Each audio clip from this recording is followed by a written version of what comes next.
Hello everyone, this is going to be my video on the quiz and all of the questions so far in our indoor cricket club.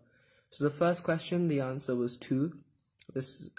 Two fielders are allowed outside the 30-yard circle in the first power play. And the second answer was 7 fielders which are allowed to be inside the power play. And cow corner for number 3 is the fielding position between long on and deep mid wicket. So long on is basically deep mid on. So as you can see, it would be used in the deep overs, like in the death when the batsman trying to slog, because obviously many players don't target that area until the latter overs, and I don't think it's a very popular position these days. Usually you just see a long on or a deep mid wicket. Number 4, who is the father of cricket? That would be William Gilbert Grace. He was known for being an all-rounder. He was a medium-pace bowler, right-hand batsman. He's known for his innovative shot play, and he's also known for being a stroke master. Question 5, who's hit the maximum sixes in an ODI innings? That's Owen Morgan. He hit 17 sixes in his record-breaking innings against Afghanistan in 2019 Cricket World Cup. The previous best were A.B. de Villiers, Rohit Sharma and Chris Gayle. A.B. de Villiers' innings is famous for his fastest ever international 100 runs off 31 deliveries. Question 6. Who has hit the most amount of boundaries in an ODI innings? That would be Rohit Sharma. He hit 33 fours and 9 sixes in his innings of 264 in ODI. Question 7. Who has hit the largest 6? That would be Shahid Afridi. He hit a ginormous 158-meter 6. On March 17th, 2013. This was against South Africa in Johannesburg. Question 8. What is the coating that makes the white ball swing more than the red ball? That would be the polyurethane coating. It makes the ball stay clean for longer and it makes more swing. But I don't think many people would notice this. As you have noticed, in Test cricket, the bowlers generally tend to be more dangerous, because in the white ball format, the batsmen tend to target the ball more in the opening, so they try to erase the swing.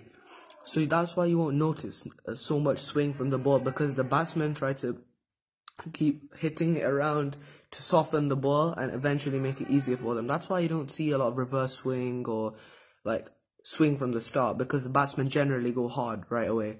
Question 9. How many overs will be bowled in a day of Test match? That's 90 overs, unless there is any kind of disruptance, like for instance a rain delay or a floodlight going off. Other than that, 90 overs will be bowled, and most of the time it can be cut to like 80. Maybe if there's really good over rate, it could be like 91, 92. It depends. If there's a last wicket, the umpire will let the team continue to bowl. Like if it's 200 for 9, for instance, in 90 overs, the umpire will let the bowling team continue to bowl for a certain amount of time. But this all depends on over rate. And question 10. The first ever international match. This was the US versus Canada in 1844. It was played in St. George's Club in New York. Canada won this match by 23 runs. It was kind of delayed by rain, but eventually they did get some play across. Even though most people think it was England versus Australia in 1877, this was actually the first ever international match, but that was the widely recognized Test match that began cricket. Anyway guys, thank you for watching. I'll make a video on front foot defense as well. And also remember to stay safe, stay indoors. Okay, thank you, bye. Okay guys, this is my video for front foot defense. So firstly, what is the front foot defense meant to do? The front foot defense is a shot that you would use in swinging conditions, or when a ball is on a good length and it's too hard to play.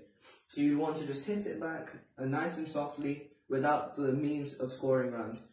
So let's say, what length do you want to play a front foot defense? Obviously when the ball is here, this is a full length ball. You can just come forward and drive it.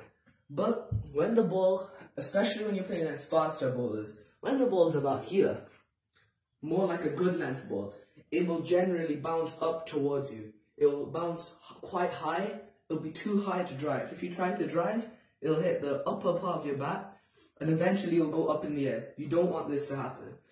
you want to keep the ball nice and low and do that. So firstly, you have to take your stance. Your stance will be like this. So my stance might be a bit different to you guys because I'm quite tall, so I do a quite wide stance.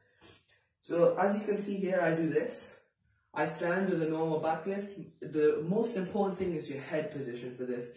If your head's falling, you're not going to be able to do it correctly. See, if you do like this, your bat is going to be sliding into places where you don't want it to go. You're going to misread the line of the ball, and you're going to eventually push your hands away from your head, which is something you don't want to be doing. So you stand, you take your stance. I'll just be standing like this. I generally stand on leg stump because I do a trigger movement towards my off stump and middle stump. So I stand on my leg stump. As the ball is releasing the ball, I make sure my head is still facing towards the ball. Then what you have to do is you have to take a step forward. You don't have to make this too big, because if you take it too big, you'll eventually lose your balance. So if you lunge too far, you can lose your balance. So just take a comfortable step towards the pitch of the ball. And this is now really important. Move your head over the ball before moving your hands. If you move your hands first, you're going to have no control over the ball. So what you want to be doing is like this. And then you want to make sure that your bat is not angled in a way where the ball will come up, like this for instance. You want to make sure your bat's angled down so the ball can hit somewhere here and go down. So for instance, if we have this ball, you can't be playing it like this. You can't be playing away from your body. You have to play like that, so it stays down.